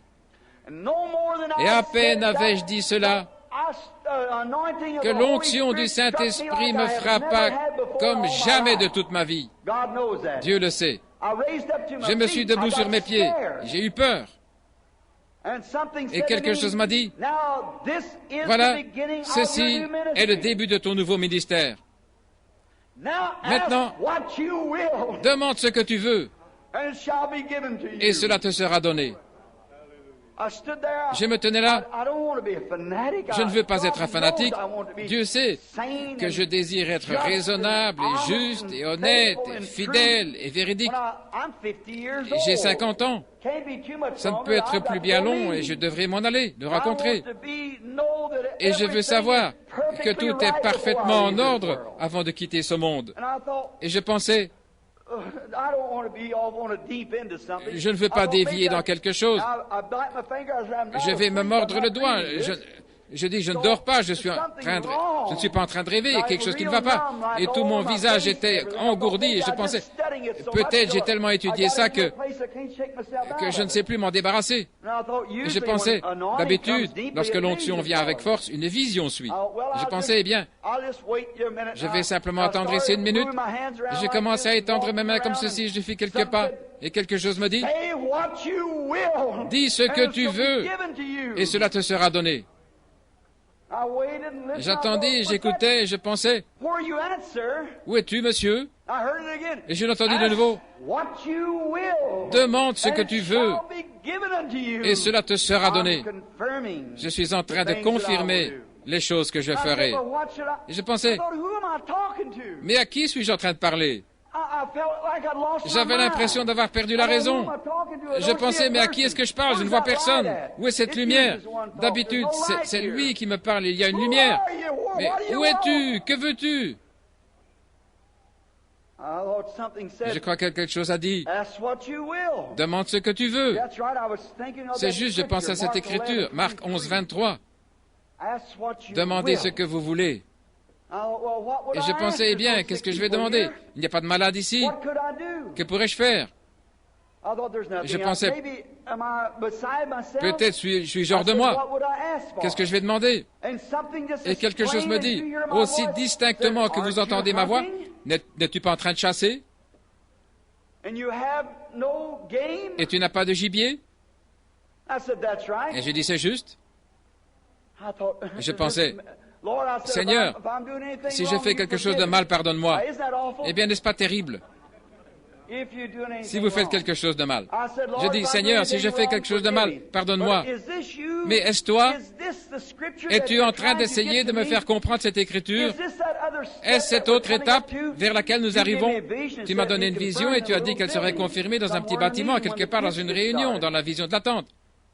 Et j'ai dit, est-ce à toi, à cela que ça conduit? Si c'est le cas, Seigneur, alors je te prendrai à ta parole. Je regardais autour de moi, je pensais, je vais trouver quelque chose d'impossible. Je me trouvais dans un fourré là de caroubier et d'habitude, je règle une hausse sur 50 mètres. Je ne suis pas un tireur d'élite, mais si mon fusil ne fait pas mouche à 50 mètres, il ne vaut rien. Ainsi, je tire des écureuils. J'en ai jamais tiré un de dos, ni lorsqu'il tourne la tête. Je dois le voir lui tirer dans l'œil avec un fusil de calibre 22. Et j'ai dit, voilà, il y a 50 mètres, à peu près la longueur de ce bâtiment. Et j'ai dit, il viendra un jeune écureuil roux qui s'assiera sur cette grosse branche dénudée là-bas, et je le tirerai d'ici. Et voilà l'écureuil qui arrive.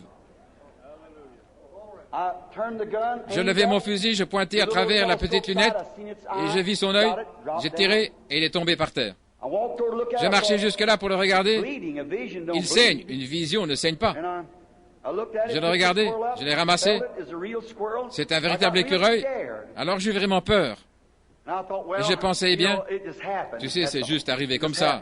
C'est arrivé juste ainsi. Et j'ai commencé à partir et je pensais, mais un écureuil ici dans ce fourré, eh bien, il devrait être là-bas dans les bois. Ils n'ont pas l'habitude de s'en sortir comme ça. Et j'en avais chassé toute la matinée. J'ai dit, Seigneur, si c'était toi, la Bible dit que 2 ou 3 témoins sont une confirmation. Ça ne peut pas arriver une seconde fois. Je suis donc monté à flanc de la colline, je me suis assis, et je me suis dit, me voilà en train d'agir comme un fou. Et j'ai dit, eh bien, je vais simplement me préparer à rentrer à la maison. Et j'ai dit, je crois que je vais essayer. Et j'ai dit, et il viendra un autre écureuil, il s'assiera là-bas dans cette vigne, juste là. J'ai baissé mon doigt et je regardais. Je ne vis pas d'écureuil. J'ai dit, eh bien, je regardais encore et je pensais, quelle est cette chose-là? J'ai pris ma lunette et il y avait un écureuil qui me regardait là. À 50 mètres. J'ai tiré l'écureuil. J'ai marché là, je l'ai pris pour voir si c'était une vision, mais ce n'était pas une vision, c'était un écureuil. Et je les ai mangés. Donc, j'ai ramassé celui-là, je pensais, oh là là, je me sentais bizarre. Je pensais, 2. Mais tu as dit 3. Eh bien, j'ai dit, je crois bien que c'était toi, Seigneur. Peut-être que tu vas faire quelque chose pour les gens maintenant, que tu vas aider ton peuple. Ainsi, je te remercie beaucoup. Je te remercie, monsieur. Je pensais jeter mon chapeau et je dis, je te remercie certainement, monsieur. Je te crois maintenant. Tu vas faire quelque chose pour ton peuple. Il est donc certain que j'apprécie cela, cher Père. Et je dis, maintenant, je vais rentrer à la maison. Il a dit, mais tu as dit que tu en voulais 3. Et j'ai dit, oui. Maintenant, il semblait que c'était quelque chose à l'intérieur de moi. Je n'ai pas entendu de voix, mais seulement quelque chose à l'intérieur de moi. Et je vais faire quelque chose de radical ici, de tout à fait anormal, quelque chose de surnaturel. Et j'ai regardé dans le champ, il y avait juste une vieille souche lisse là-bas, une grosse branche. Et j'ai dit, et il arrivera qu'un jeune écureuil ira sur cette branche, s'assiera à son extrémité, regardera les fermiers en train de couper leur maïs, d'éplucher le maïs, et je le tuerai de cet arbre ici. Il en sera ainsi. Je me tais là 1 minute, pas d'écureuil, je regardais encore, environ 5 minutes passèrent, pas d'écureuil, et je pensais, bon, c'est assez, de toute manière, il est temps que je m'en aille. Je ferais mieux de partir, je commençais à m'éloigner, et à ce moment-là, quelque chose m'a dit, mais tu l'as déjà parlé. Et l'Écriture dit, si tu ne doutes pas dans ton cœur, mais crois que ce que tu as dit, alléluia. Je suis resté à attendre debout contre l'arbre. J'ai regardé et regardé à nouveau. Il n'y avait pas d'écureuil. Encore 10 minutes, pas d'écureuil. Je dis, comment un écureuil pourrait-il venir là? Eh bien, je pense que je n'ai plus qu'à m'en aller. Je vais rentrer parce qu'il est l'heure de rejoindre M. Softman et les autres. Je vais donc simplement reprendre ma marche. J'ai commencé à m'éloigner et il dit, est-ce que tu doutes? Dieu sait comment vous mettre à l'écolage. Est-ce que tu doutes de ce que tu as dit? Il dit, non, je ne doute pas. Et juste quand je disais cela, sortant là, sur cette branche-là, un jeune écureuil, il s'est avancé jusqu'à son extrémité, s'arrêta, regarda les fermiers. Et je l'ai tiré de cet endroit même. Ça faisait mes 3 écureuils. Et puis je dis, je vais voir s'il n'y a pas un autre écureuil sur ce territoire. J'avais environ 3 heures de retard pour rejoindre M. Softman et les autres. Et je n'ai même pas entendu l'un d'entre eux. Je suis rentré à la maison, ça me tracassait, je ne savais pas quoi faire, quoi penser. Environ 2 semaines plus tard, j'étais dans le Kentucky, où c'était toujours la saison des écureuils, avec mes amis, M. Wood et son beau-frère. Et je me tenais là, nous sommes allés chasser ce matin-là. Oh, il y avait un de ces vents, et les feuilles étaient toutes tombées des arbres. Ce n'était pas un temps favorable pour la chasse. Les bons chasseurs n'en attrapaient pas plus d'un environ chaque jour.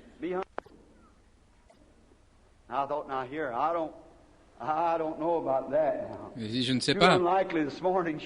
Pour ceux, il n'y a pas d'écureuil ici cette période de l'année.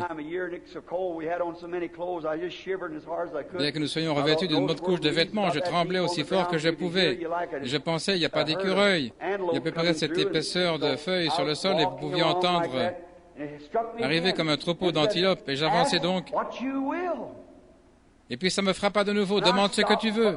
Et je m'arrêtais, je posais mon fusil, enlevais mon chapeau, et je dis, Père Céleste, je suis venu ici dans ces montagnes. Que signifient ces choses? Est-ce toi qui me parles? Est-ce toi, Seigneur, où es-tu? D'habitude, je vois ta lumière, où es-tu? Parle-moi, Seigneur. S'il y a quelque chose que tu veux que je fasse, je le ferai. Et je trouvais grâce à tes yeux. Et je dis, parle-moi.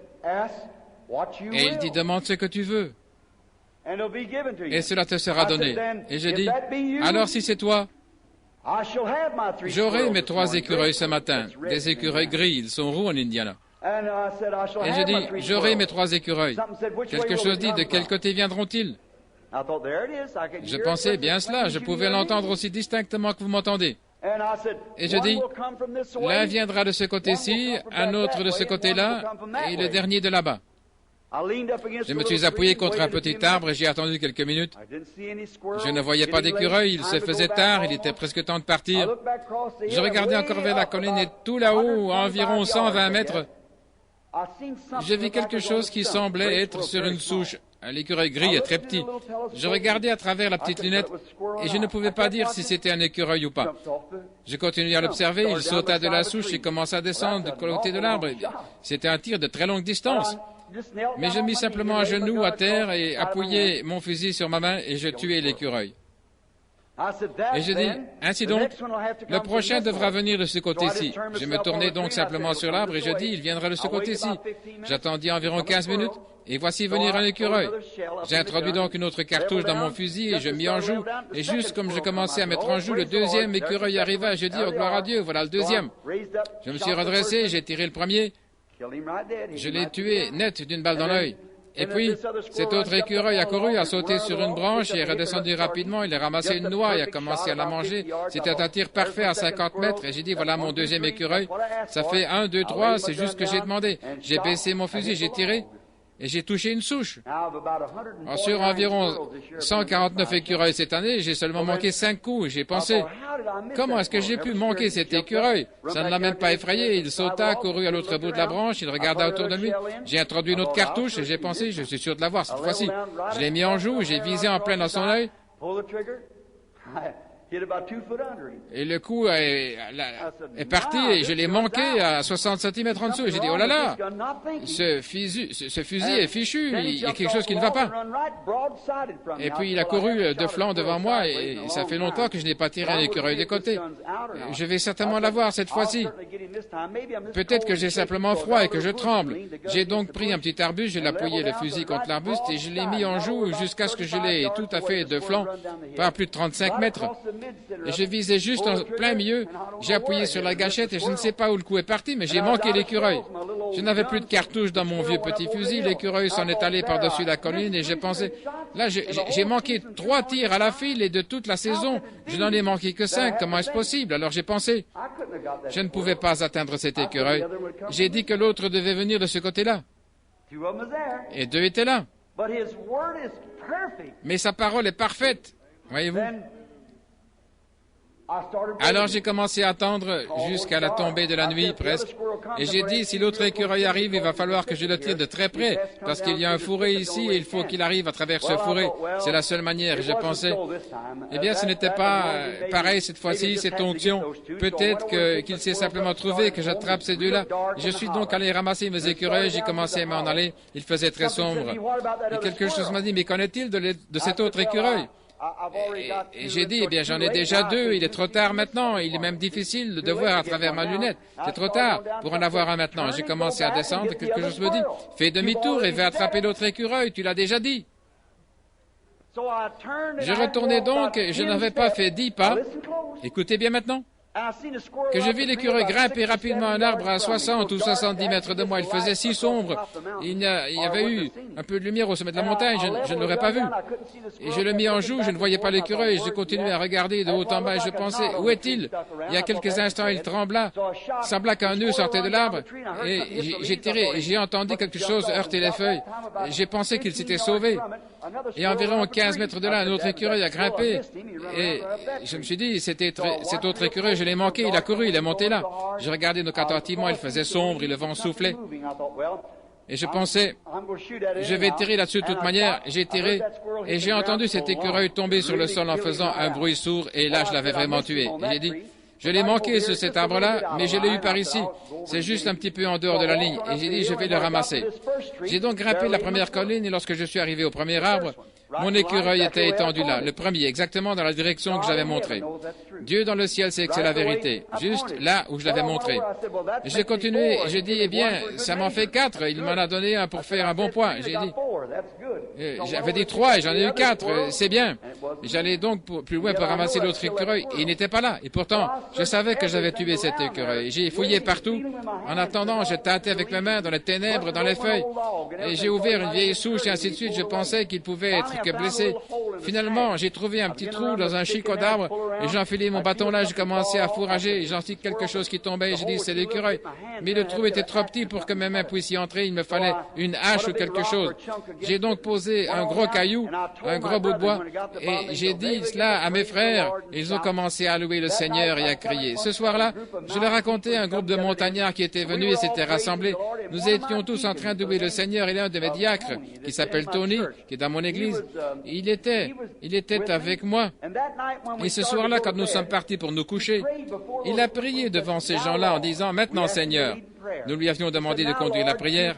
Seigneur, pour confirmer que notre frère a dit la vérité, fais-lui trouver cet écureuil-là demain dans le tronc pour que nous sachions qu'il a dit la vérité. Il semblait tout simplement que mon cœur allait s'arrêter. Savoir que j'ai dit la vérité. Quelque chose comme ça, et j'aurais menti à ce sujet. Que Dieu me préserve d'être hypocrite à ce point-là. Je pensais, comment un homme qui m'aime, un homme de ce calibre, un homme dont la femme était en train de mourir, là, et les docteurs étaient repartis, j'étais allé, je l'avais offert une prière pour elle et elle s'était relevée. Comment pouvait-il mettre ma parole en doute? Comment a-t-il pu dire cela? Et les autres frères avaient saisi ça, et le matin suivant, avant le déjeuner, eh bien, frère Branham, nous allons monter chercher votre écureuil, nous en aurons un aujourd'hui, de toute façon, parce qu'il sera là. J'ai dit, frère Tony, tu n'as simplement compris. Lorsque j'ai parlé sous inspiration, j'ai dit 3 écureuils. Ce 4e n'avait rien à faire avec cela. Oh, dit-il, il est dans ce tronc de toute manière. Comme ça, nous le saurons. Je regardais par-dessus la table, je dis, frère Tony, est-ce que tu douterais que je dise la vérité? Et je n'ai rien dit, les frères se regardaient. Et nous sommes allés dans les bois. Et quand nous avons commencé à laisser les voitures pour partir dans différentes directions, j'ai pensé que je monterais chercher mon écureuil s'il était là. Et je pensais retourner le dire à frère Tony, mais quelque chose me poussait à aller de l'avant. Et c'était il y a environ une semaine avant que j'arrive ici. Et j'ai continué à monter. Et comme j'arrivais là-haut, quelque chose me dit, et si cet écureuil n'était pas là? Maintenant, qu'est-ce qui va se passer?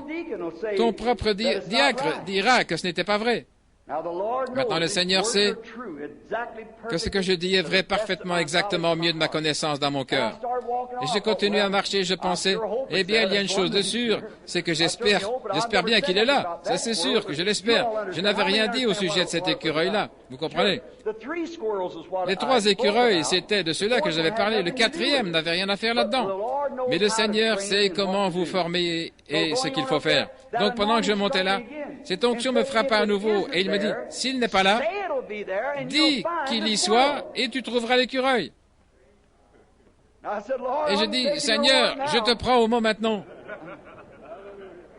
Et j'ai dit, et je trouverai l'écureuil. Et je montais sur la montagne, je pensais, je n'ai plus besoin d'avoir peur, parce que je vais le trouver, c'est tout. Je l'ai dit, et le Seigneur a dit que lorsque cette onction était sur moi, et que je disais quelque chose, il en serait ainsi, donc j'y vais. Je fouillais partout, je regardais, il fallait environ 15 minutes pour redescendre de la montagne. Je pensais que je ferais mieux d'aller prendre mon écureuil. J'ai monté là-haut, j'ai enlevé le bout de bois recouvrant le trou, et j'ai commencé à tâter là-dedans. Je pouvais tâter, et comme je le soulevais, je sentis comme quelque chose qui retombait comme cela, comme si je retenais l'écureuil à l'extrémité du bâton et qu'il retombait ensuite. J'avais un grand couteau de chasse, je me procurais une grosse pierre et j'agrandis suffisamment le trou pour y passer ma main. Et en regardant là-dedans, je vis que j'étais en train de soulever des racines qui se trouvaient là. Oh, je pensais, oh là là. Et je pensais, sans écureuil maintenant. Ce matin, c'était terrible, il y avait du blizzard et je pensais, c'est terrible. Et je pensais, eh bien, il y a une seule chose que je puisse faire pour le prouver. Seigneur, si ce n'était pas de ta faute, parce que toi, quand tu m'as dit de parler, et j'ai parlé pour ces 3-là, et les 3 étaient là. Frère Tony a seulement mal compris, c'est tout. Et je dis, je vais redescendre et le prendre avec les autres frères et les faire venir ici et leur montrer où est le chicot d'arbre pour qu'ils sachent que je pensais avoir raison. J'ai dit la vérité quand j'ai dit que je savais que l'écureuil était là. Et je descendis la colline et quelque chose me dit, mais tu as dit en montant que tu trouverais l'écureuil. Amen. Oh, vous ne pouvez pas savoir ce que cela me fait. Tu as dit que tu trouveras l'écureuil. J'ai pensé, où pourrais-je le trouver? Voilà les bois, il n'y a plus une feuille sur les arbres, elles sont toutes empilées là autour. Voici l'arbre d'où l'écureuil est tombé. Il n'y a qu'une chose sous laquelle il aurait pu se cacher. Cela aurait été sous cette souche. Et j'en ai enlevé chaque morceau. Il n'y a pas d'autre trou dans l'arbre, nulle part. Mais il a dit, tu as dit que tu le trouverais. Eh bien, j'ai tapé du pied dans les feuilles, et ainsi de suite, et j'ai pensé, oh, Billy, je crois que tu as pris la mauvaise voie. Et je commençais à redescendre. Et il a dit, mais tu as dit que tu le trouverais. Et je pensais, c'est juste. Je dis, quand l'onction était sur moi, je trouverai l'écureuil. Et si c'est une confirmation de mon ministère qui recommence, alors l'écureuil doit se trouver quelque part par ici. Et je dis, je ne peux pas le trouver, où est-il? Quelque chose me dit, regarde sur ce morceau d'écorce.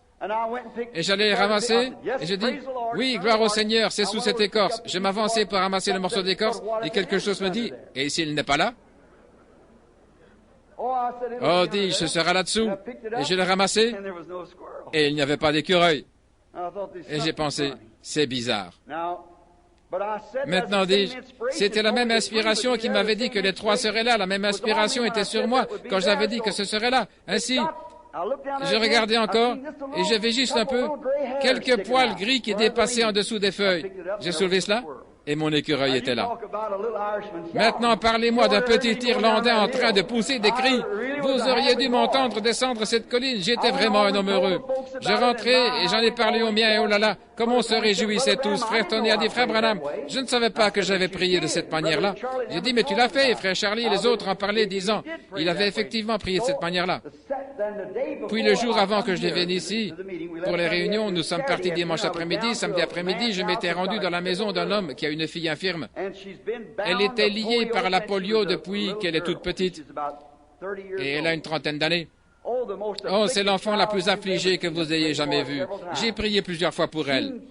Et j'ai vu des infirmes presque dans le même état être guéris, alors qu'ils étaient assis juste à côté d'elle, une famille vraiment bien. Si j'avais le temps de vous raconter l'histoire de son père quand les médecins les avaient abandonnés, 4 médecins étaient passés, avaient dit il n'y a plus d'espoir. Je m'étais consacré à lui, j'avais prié, demandé au Seigneur de le prendre. Rentre à la maison, j'ai eu une vision, un prédicateur qui se moquait de lui parce qu'il croyait à la guérison.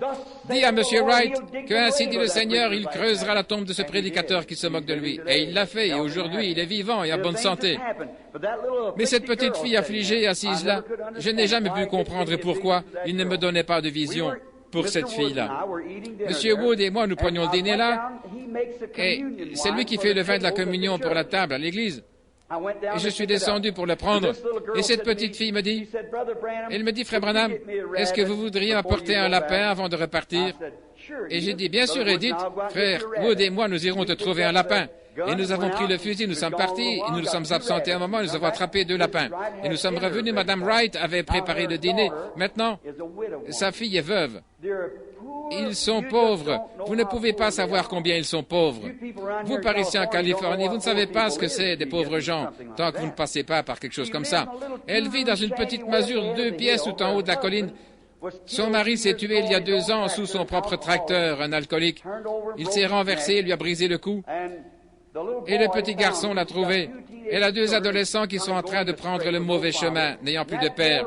Et cette pauvre petite femme, une petite chrétienne humble et tranquille, oh, je ne l'ai jamais entendue élever la voix de sa vie. Et elle bêchait sur ces collines là-haut, cultivant ce sol ingrat pour essayer de préparer un petit lopin de terre là pour nourrir ses enfants. Oh, c'était si déchirant. Et nous étions assis à table en train de parler, et ils ont une chambre là-haut que j'appelle ma chambre lorsque j'y vais. J'étais auparavant pasteur de l'église baptiste de Milltown, ainsi j'avais une chambre où je pouvais rester chez les Wright. Et je dis, en parlant des visions, je dis, vous savez, je leur dis ce qui était arrivé, et je dis, comme il doit y avoir quelque chose, la seule chose que je sais, si jamais cela arrive ainsi, ce sera une foi que Dieu devra me donner. Parce que lorsque cette onction vient sur moi, il me semble comme si une super foi se levait en moi. Dis-je quelque chose qui me laisse pas subsister l'ombre d'un doute, et je dis, oh, combien je crois, dis-je, exactement comme avec les visions que j'ai eues. Lorsque le Seigneur me dit dans une vision, va faire une certaine chose, eh bien, oh là là, il n'y a pas de doute en ma pensée, je vais simplement le faire. Ça ne faillit jamais, ça doit arriver. Voyez, vous devez croire ce que vous faites. Vous devez avoir foi et confiance. Et j'ai cela dans les visions. Quand la vision, écoutez, ceci peut paraître insensé, mais si le Seigneur Dieu qui est ici maintenant sur cette estrade peut dire le secret de chaque cœur ici, vous dire ce qui sera, ce qui ne sera pas. Vous le savez, vous le voyez soir après soir. S'il me disait que George Washington allait se lever demain matin de sa tombe du cimetière national, j'inviterais le monde entier à venir voir cela s'accomplir. C'est tout à fait vrai. Je crois en lui. Il ne m'a jamais failli. J'ai vu des visions depuis l'âge de 18 mois. Et pas une seule fois elles n'ont failli. Et ça n'arrivera jamais. Parce que c'est Dieu. Et donc je parlais ainsi, et puis je dis, maintenant si le Seigneur me disait qu'une certaine chose va arriver, telle que la petite la guérison de votre petite sœur, Edith. Ce sont des pauvres gens, mais j'étais les bienvenus. On m'offrait un grand bol de haricot pinto accompagné de pain de maïs, d'oignons coupés en rondelles. Et j'aime tellement ça, j'ai été élevé avec cela. Et j'ai passé un bon moment. Et maman Wright m'avait préparé une tarte aux cerises, vous savez, avec les cerises du petit arbre, celui où j'allais moi-même en cueillir pour l'aider. Monsieur Wright est octogénaire et est là dans les 70 avec cette fille affligée. C'est pourquoi je faisais tout ce que je pouvais pour ces gens, de pauvres gens. Et nous parlions de la construction de la nouvelle église là-bas, le tabernacle. Quand Monsieur Wright me dit, comment progresse le financement du tabernacle? Et je redis, frère Wright, je ne suis pas assez souvent là pour le savoir. Et j'ai dit, Hattie a voulu donner une participation de $50 pour cette église.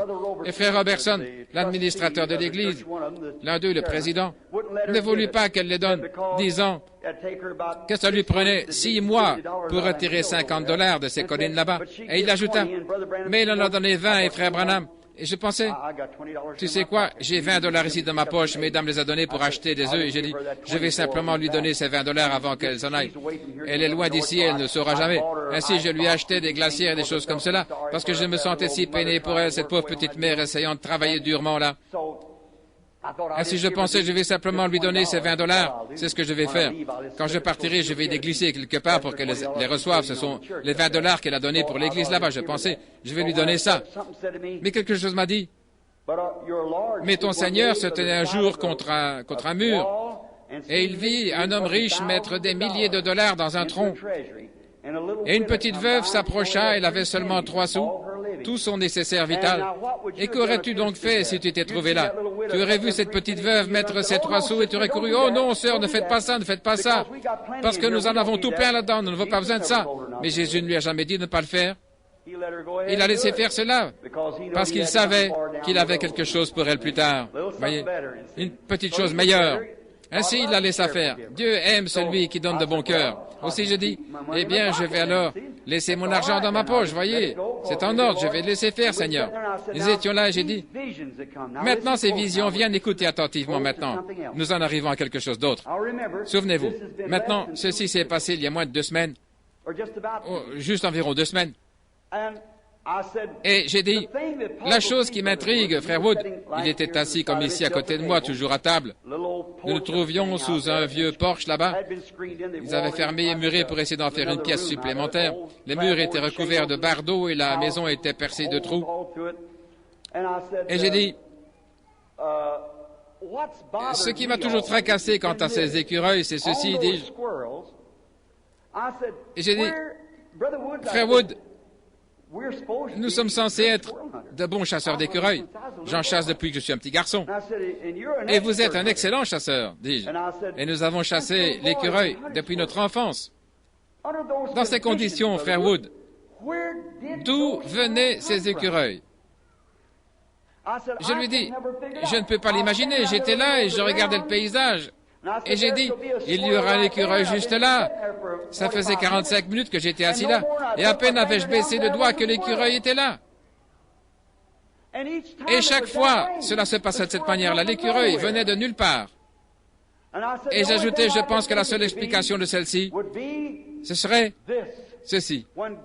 Lorsque Dieu essaya de parler à Abraham, comment il allait le bénir, j'ai dit, si ceci est mon nouveau ministère qui arrive, quelque chose de plus grand, qu'il confirmera finalement dans ce petit bâtiment. J'ai dit, si c'est ça, comme Abraham, la chose dont Abraham avait besoin, c'était un sacrifice à la place de son fils, dans Genèse 22. Et alors, lorsque Dieu retint sa main qui allait sacrifier son fils, un bélier se trouvait là. D'où vint ce bélier? Il était à 160 km de toute civilisation, un voyage de 3 jours. Un homme peut marcher 40 km par jour. Je fais souvent 50 ou 55 km à pied. Et aujourd'hui, nous voyageons en voiture et ainsi de suite. En ces jours-là, la seule manière de voyager, c'était à dos d'âne ou à pied. Et il avait marché pendant 3 jours à ce moment-là. Il leva les yeux et il vit la montagne au loin. Et en plus, il était au sommet de cette montagne où il n'y a pas d'eau. Et que faisait ce bélier là-haut? Il aurait dû être tué par des bêtes sauvages puisqu'il était loin de toute civilisation. D'où venait ce bélier? C'est pour cette raison qu'Abraham appela l'endroit Jéhovah Jireh. Le Seigneur pourvoira un sacrifice pour lui-même. Il est capable de l'appeler à l'existence. Je continue. Si le Seigneur confirmait là mon ministère pour me faire savoir qu'il allait venir en aide à son peuple en me permettant de faire cela, alors le même Jéhovah Jireh, j'avais besoin d'un écureuil, de même qu'Abraham avait besoin d'un bélier. Et je crois que Jéhovah Jireh le mit là par sa même parole parlée. De toute façon, ce n'était pas moi, parce que je ne savais pas ce que je disais, il l'a dit lui-même. Et cette pauvre, humble petite sœur Hattie était assise là. Elle portait un petit bonnet pour se protéger de la poussière, comme en portent les femmes de la campagne là-bas. Elle avait une petite robe propre pour venir aider sa mère à me préparer un repas. Elle se tenait là avec sa main comme ceci et elle a dit, « Ce n'est rien d'autre que la vérité. » Elle avait dit la chose juste. Voici ma Bible. Et je dis ceci en tant que serviteur de Dieu. J'ai à peine pu entendre ces derniers mots. Sa mère essayait de dire quelque chose, mais je ne compris pas. Comme elle a dit ça, elle a dit la chose juste. L'Esprit du Seigneur me dit alors, dis-lui de demander ce qu'elle veut et tu lui donneras.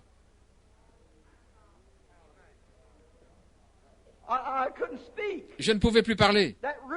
Dans cette pièce, chacun ressentait quelque chose d'inhabituel. J'ai dit, Sœur Hattie.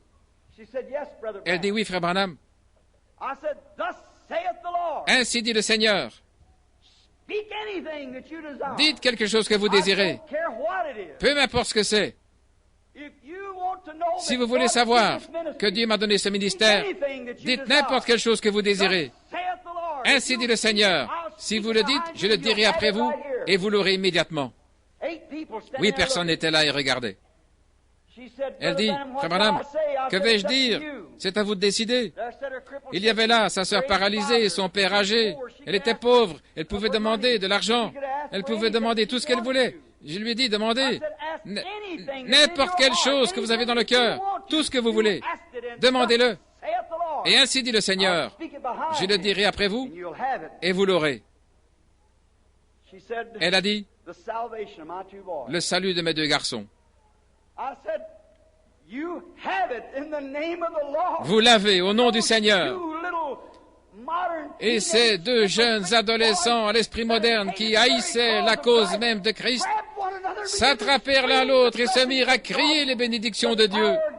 La puissance de Dieu frappa cet endroit. Banks tomba sur son assiette. Pendant 10 minutes, je ne sais ce qui est arrivé. Mes amis, est-ce que vous réalisez ce que c'était? Jamais je n'ai ressenti une telle onction de toute ma vie. C'est la première fois que cela a été accompli sur un être humain. C'est passé à côté des aristocrates, c'est passé à côté de tout le reste et c'est arrivé à une pauvre petite veuve vivant là-haut sur les collines. Et Dieu savait ce qu'elle allait demander.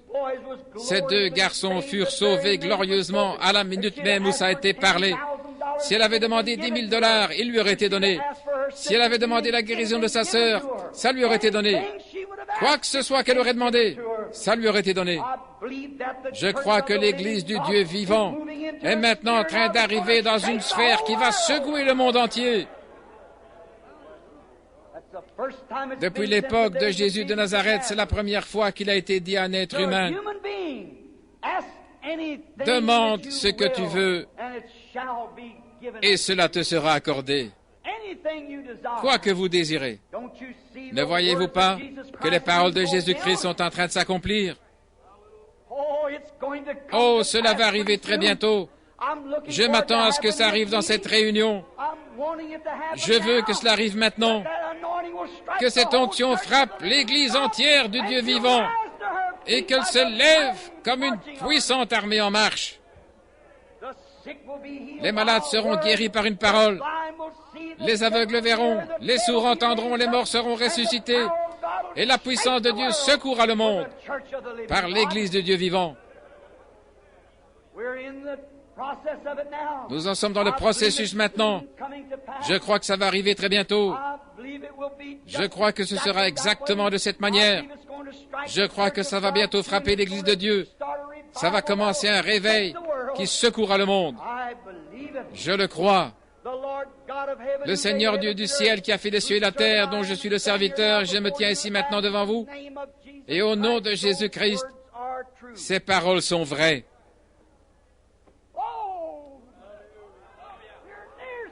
Oh, nous sommes près de quelque chose. Mon cœur est dans l'expectative. Je ne peux même pas me reposer dans ma chambre d'hôtel. La nuit dernière, je n'ai pas pu dormir. Ça ne m'a pas quitté. Je ne pouvais pas dormir sur la route. Je n'ai pu dormir que 2 ou 3 heures par nuit. Je ne peux simplement pas me reposer parce que je sais que quelque chose est sur le point d'arriver. Notre Dieu va entrer sur la scène, aussi sûr que nous sommes ici. Aussi sûr que ce qu'il avait dit autrefois concernant le discernement dans la main et concernant le secret des cœurs. Il a promis autre chose. Et le voici déjà confirmé parmi les gens. Les gens étaient là dimanche dernier au matin, dans notre église de Jeffersonville, au dimanche, il y a une semaine maintenant. Lorsque j'ai dit, là, la famille Wright était au complet donnant le témoignage, la bénédiction n'a pas quitté cette maison. Ça ne semblait pas être le même endroit. Cette petite femme qui n'avait jamais crié de sa vie, je suppose, depuis qu'elle était bébé, vous auriez pu l'entendre crier les louanges de Dieu 3 rues plus loin, et la puissance de Dieu. Nous étions tellement saisis que je ne pouvais rien dire, j'ai dû sortir du bâtiment. J'étais loin de la puissance de Dieu. Il est Dieu. Il vit. Je sens qu'une certaine grande chose est nécessaire. Le Saint-Esprit me parle maintenant à ce propos. Je crois que nous devrions prendre un soir ce soir pour nous consacrer, ne le pensez-vous pas? Êtes-vous prêts, Église de Dieu? Êtes-vous prêts pour une telle action? Avez-vous enseveli chaque péché dans le sang de Jésus-Christ? Avez-vous confessé toutes vos fautes? Ô ministre de l'Évangile, mes précieux frères, je vous dis la vérité. Je le jure, Dieu sait que c'est la vérité. Et nous sommes juste en train de sentir quelque chose qui est très proche maintenant. Je ne sais pas où ou comment, mais je vous ai dit exactement la vérité de Dieu et Dieu sait que c'est la vérité. Le Saint-Esprit est ici maintenant. La guérison, que nos âmes soient guéries ce soir. Apprêtons-nous pour être en forme dans cet état. J'ai dit à Billy de ne pas distribuer des cartes de prière ce soir. Je ne voulais pas de ligne de prière. Je désire une consécration. Je désire que cette Église s'approche de Dieu. Je désire qu'elle soit si près de Dieu que quand nous serons dans cette réunion ici, que cela éclatera au milieu de cette Église. Je vous le dis, lorsque ça arrivera, la venue du Seigneur sera imminente. L'ennemi, avec leur bombe atomique, arrive comme un fleuve. L'Esprit de Dieu élève constamment un étendard contre lui. Et souvenez-vous, ainsi que je vous l'ai dit, depuis le discernement, lorsque je prenais la main des gens jusqu'au secret des cœurs, comment ces choses se sont chaque fois accomplies. De même, ceci est arrivé exactement de la façon dont cela avait été prédit. Et c'est exactement conforme aux Écritures, comme cela vous a été prouvé. Concernant la connaissance du secret des cœurs, il a été démontré comment Jésus pouvait regarder les multitudes et discerner, désigner les personnes qui avaient touché son vêtement. Comment cette pluie, la pluie de l'arrière-saison, la pluie de la première et l'arrière-saison viendraient ensemble, comme nous l'avons vu hier. Exactement. Ne craignez pas, Église de Dieu. Je sais que vous avez beaucoup de scrupules parmi vous, beaucoup de hauts et de bas, et bien d'autres choses. Mais vous êtes quand même l'Église du Dieu vivant, et vous l'êtes par la grâce de Dieu. Peu importe ce que vous avez fait ou comment vous l'avez fait, Dieu vous pardonne vos péchés. Il veut une consécration. Comme Balaam a pu dire à Israël, ils ont fait toutes les choses les plus viles qui pouvaient se faire, mais il manqua de voir qu'ils étaient l'Église du Dieu vivant. Là se trouvait le rocher frappé et ce serpent d'airain devant eux. Une expiation était là pour eux et quiconque a été baptisé du Saint-Esprit, le sang de Jésus-Christ vous purifie de tout péché. Alléluia! L'Esprit du Seigneur est ici maintenant. Je dis cela au nom du Seigneur. Si quelqu'un n'y croit pas, parlez de votre maladie à Dieu maintenant même. Et voyez par vous-même. Voyez si ce n'est pas la vérité.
J'ai remarqué que quelqu'un était étonné. Laissez-moi rectifier ceci.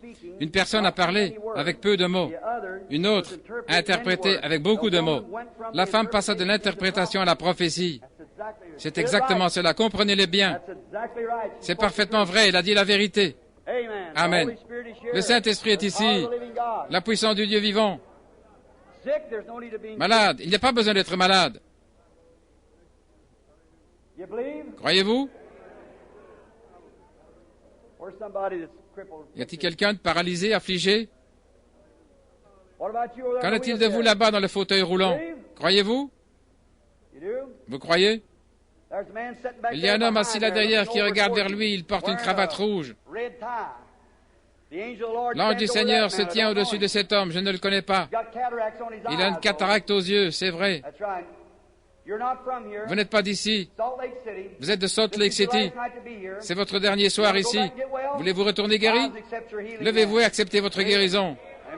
Croyez-le, Amen. Si vous pouvez croire, ayez foi en Dieu. Vous assis dans ce fauteuil roulant, vous êtes en train de mourir. La mort vous a couvert de son ombre par le cancer. Vous ne pouvez plus continuer à vivre comme ça. Vous croyez au Seigneur, Dieu. Croyez-vous qu'il est au milieu de vous. Levez-vous, repoussez votre fauteuil et rentrez chez vous. Qu'en est-il de vous ici? Monsieur Hammond, qu'en est-il de vous? Croyez-vous que le Seigneur peut vous guérir? Vous êtes là en train de prier. Croyez-vous qu'il va vous guérir? Si cela, croyez, rentrez chez vous. Le Seigneur Dieu est au milieu de son peuple. Le croyez-vous? Levons-nous tous debout. Voici l'heure de la consécration divine. Si vous pouvez croire, le Seigneur Dieu exige une consécration. Il ne peut pas répandre cela sur nous tant que nous ne sommes pas totalement soumis à sa volonté et à sa puissance.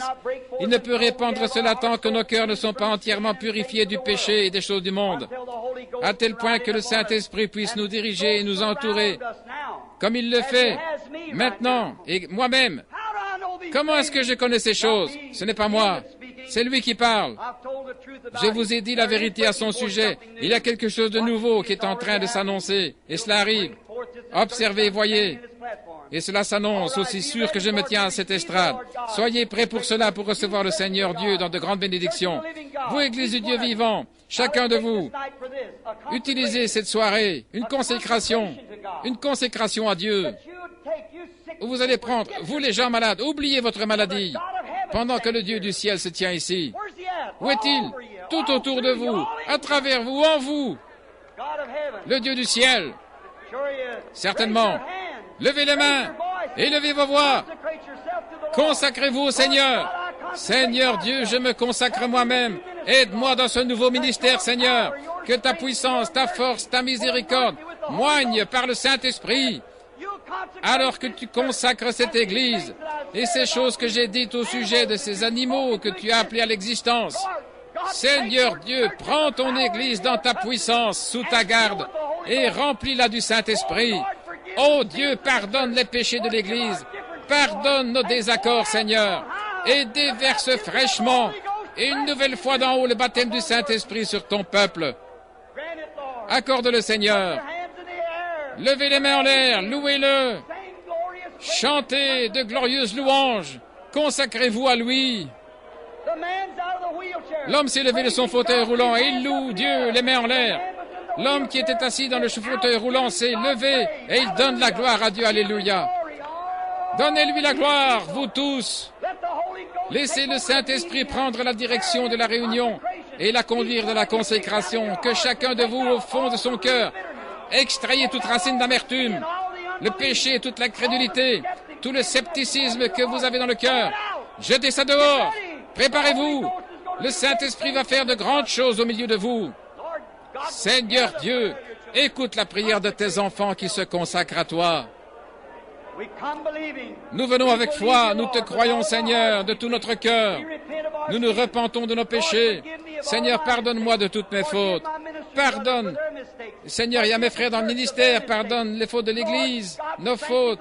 Sanctifie nos cœurs profondément avec amour et avec puissance et consécration. Que nous trouvions grâce à tes yeux, Seigneur. Déverse ta puissance. Nous ne ferions pas quelque chose de mal. Je crois que chaque homme ici aurait fait la même chose ce soir. lorsqu'il fut donné de prononcer du mal sur ce garçon. Nous n'utiliserions pas ta puissance pour de mauvaises choses. Nous voulons l'utiliser, Seigneur, pour ta gloire et guérir tes enfants malades. Oh Seigneur, envoie ta puissance. Envoie-la sur nous, Seigneur, pas pour notre volonté, mais pour la gloire de Dieu. Les païens sont déchaînés, ils imaginent des choses vaines, mais que le Saint-Esprit secoue de nouveau cet endroit où nous sommes rassemblés pour raconter ce que tu fais, la puissance du Seigneur. Accorde-le, Seigneur, que le vent impétueux et puissant balaye complètement chaque cœur, brûle tout péché, toute iniquité, tout doute, toute crainte, et que chaque personne devienne un saint consacré devant toi. Entends-nous, Seigneur. Puissions-nous partir d'ici plein d'hardiesse. Puissions-nous aller avec dans nos cœurs une paix profonde et bien établie, avec une vraie foi qui secourra les montagnes. Alors que nous le demandons, accorde-le, Seigneur. Bénis mes frères dans le ministère. Bénis tous ceux qui sont présents. Bénis les malades. Tu as guéri les malades ici. Voici des affligés dans des fauteuils roulants qui se lèvent. Ceux qui ont des béquilles les jettent à terre. Les malades et les affligés brandissent les mains en l'air en te louant. Nous t'aimons, Seigneur. Nous croyons en toi. Nous savons que tu es Dieu. Nous savons que toutes ces choses qu'on t'a demandées, tu as dit quand vous priez, croyez que vous obtenez ce que vous demandez et cela vous sera donné. C'est ta parole, Seigneur. Nous la croyons. Et ce sont nos prières. Oh, merci, Seigneur Jésus, pour tes promesses, car elles sont toutes véritables. Elles sont oui et amen pour chacun. Entends-nous, Seigneur. Parle à travers nous et utilise-nous pour ta gloire. Nous nous consacrons à toi. Nous nous dédions. Je me consacre à nouveau ici à cette chair ce soir, Seigneur. Seigneur Dieu, éprouve-moi. S'il y a quelque mal en moi, ôte-le, Seigneur. S'il y a quelque chose pour lequel tu puisses m'utiliser pour aider davantage ton Église, ton peuple, en vue d'un meilleur ministère, d'une meilleure compréhension de Dieu. Me voici, Seigneur, parle, et ton serviteur écoutera. Je répondrai, Seigneur, parle simplement, et je ferai tout ce que tu me diras de faire. Seigneur Dieu, puis-je trouver grâce à tes yeux? Non pas pour ma propre gloire, tu as éprouvé cela par le feu, Seigneur, mais pour venir en aide à ton Église à cause de ton peuple, qui est dispersé maintenant à travers le monde, qu'il se rassemble comme une seule Église, comme une unité, comme une seule personne, que nous puissions nous tenir dans la puissance de la résurrection. Puisses-tu déverser ton esprit et tes dons sur l'Église. Ce sera quelque chose d'extraordinaire pour le monde, Seigneur, qui fera connaître à tous les hommes ce qu'ils ont manqué. Accorde-le, Seigneur. Nous t'apportons ces prières pour que tu répondes, croyant que tu le feras, au nom de ton Fils Jésus-Christ. Amen. I love him. I love him because he first loved me. Do you love him? Raise up your hands like this. Just raise your hands. L'aimez-vous? Levez les mains comme ceci, de tout votre cœur. Give him praise. Donnons-lui la gloire.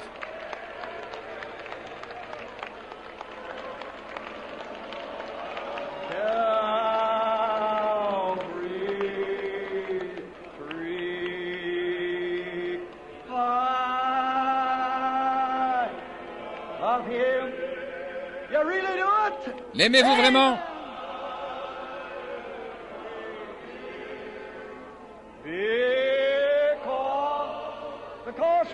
Parce que quoi? Il m'aima le premier. L'aimez-vous vraiment? Levez les mains.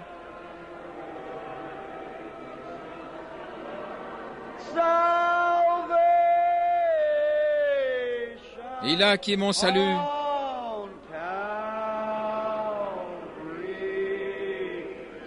Sur le bois du calvaire. N'est-il pas merveilleux? N'est-il pas grand? Sentez-vous que le Saint-Esprit, le sang de Christ, a lavé votre cœur, libéré du péché que vous sentez maintenant? Combien ont de nouveau consacré leur vie à Dieu? Levez la main. Je me consacre à toi, ô Seigneur. Tu es mon Dieu, mon Sauveur et Jésus-Christ. Et maintenant, je me donne pleinement et complètement à toi pour ton service. Qu'il en soit ainsi dans votre cœur. Je crois que Dieu va faire une grande chose parmi nous. Cela a déjà commencé. Et si ça commence comme ceci, qu'en sera-t-il après quelque temps? Béni soit le nom du Seigneur. Très bien, chantons maintenant ce vieux cantique de l'Église avant de partir. Ma foi regarde à toi. C'est là où nous le tenons. C'est la seule chose qui déplacera une montagne. C'est lorsque Dieu vous oint d'une telle foi que cela ne peut pas faillir. Ma foi regarde à toi. Chantons-le maintenant avec nos yeux, nos mains et nos cœurs tournés vers Dieu, tous ensemble.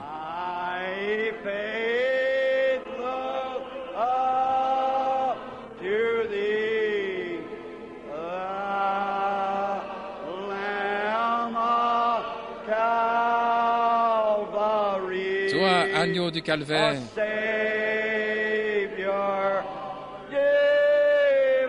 Sauveur divin,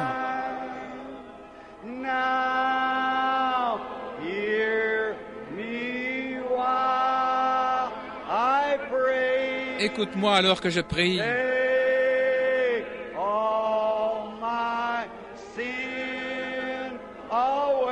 Enlève tous mes péchés.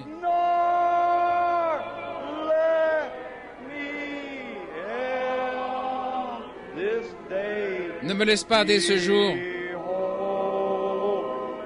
Ne me laisse pas égarer, mais que je sois complètement à toi. Courbons la tête.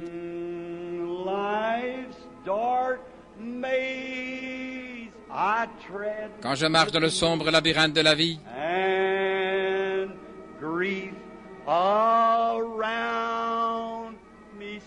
et que la peine se répand autour de moi,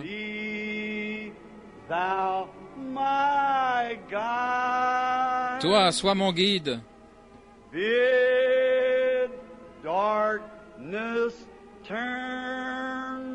Ordonne aux ténèbres de se changer en jour.